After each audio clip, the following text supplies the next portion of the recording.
अगर कहीं बनना हो तो बाज बनना, लेकिन तोता कभी नहीं बनना। तोता बोलता तो बहुत है, लेकिन ज्यादा ऊंचाई तक उड़ नहीं सकता। बाज बोलता बहुत कम है, लेकिन सबसे ऊंचाई पर उड़ता है और बाकी पक्षियों का राजा होता है बाज। आज मैं आपको 5 ऐसे पॉइंट्स बताऊंगा जो कि हर एक इंसान को बाज से सीखना चाहिए और लाइफ की बहुत बड़ी लर्निंग है इन 5 पॉइंट्स में। पहला लेसन, बाज की तरह अकेला चलना सीखो। बाज अकेला उड़ता है और बाकी पक्षियों के मुकाबले सबसे ऊंचाई पर उड़ता है। बाज अकेला उड़ेगा, लेकिन कभी भी चिड़िया और छोटे पक्षियों के साथ नहीं उड़ेगा।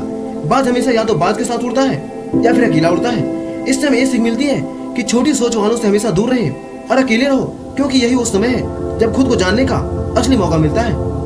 दूसरा लेसन, बाज की तरह अपने लक्ष्य पर ध्यान दो। बाज का विजन बहुत ज्यादा क्लियर होता है और बहुत ज्यादा स्ट्रांग होता है।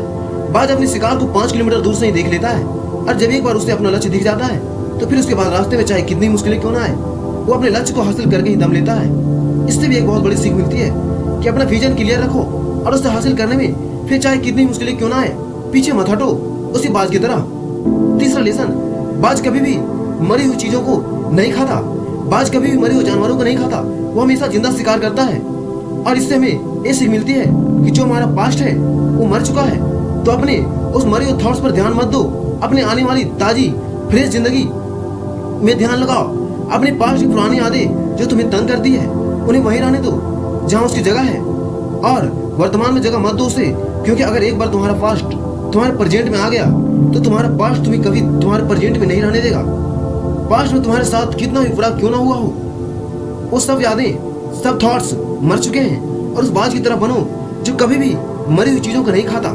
चौथा लेसन, मुश्किल समय में डरो नहीं। जब आंधी तूफान आती है तो बाज बहुत ज्यादा एक्साइटेड हो जाता है। जब बारिश होती है तो सारे पक्षी छिप कर बैठ जाते हैं, लेकिन बाज को बहुत मजा आता है। जब तेज हवाएं चलती हैं तो बाज उन हवाओं के सहारे और तेजी से ऊपर की ओर उठता है, और ऊपर उड़ते उड़ते इतना ऊपर उड़ जाता है कि बादलों से भी ऊपर पहुंच जाता है। और इससे भी एक बहुत बड़ी सीख मिलती है कि मुसीबत में भी मजा ढूंढो।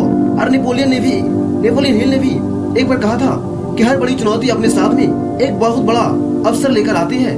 तो उस बात की तरह तुम भी अपने उस अवसर को पहचानो, और जिस दिन उन अवसरों को पहचान लिया फिर सारी मुश्किलें तुम्हारे नीचे होंगी और तुम उस मुश्किलों के ऊपर होगे। पांचवा लेसन, कंफर्ट जोन से बाहर निकले।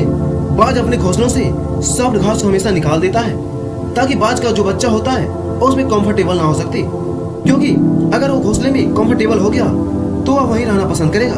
लेकिन बाज ऐसा कभी होने नहीं देता। बाज एक पक्षी है और उसे भी इस बात का पता है कि कंफर्ट जोन में कोई ग्रोथ नहीं होता, कोई बढ़ नहीं सकता। लेकिन हम तो इंसान हैं, और इंसान होने के बावजूद कई सारे लोग इस बात को समझते ही नहीं है। अब जितना ज्यादा कंफर्ट जोन में रहोगे, आपकी लाइफ आने वाली टाइम में उतनी अनकंफर्टेबल हो जाएगी। तो दोस्तों, आपको यह कहानी कैसी लगी हमें कमेंट करके जरूर बताना, और ऐसे ही और भी मोटिवेशन वीडियो के लिए सब्सक्राइब का बटन जरूर से दबा देना। मिलते हैं फिर से एक नई वीडियो में।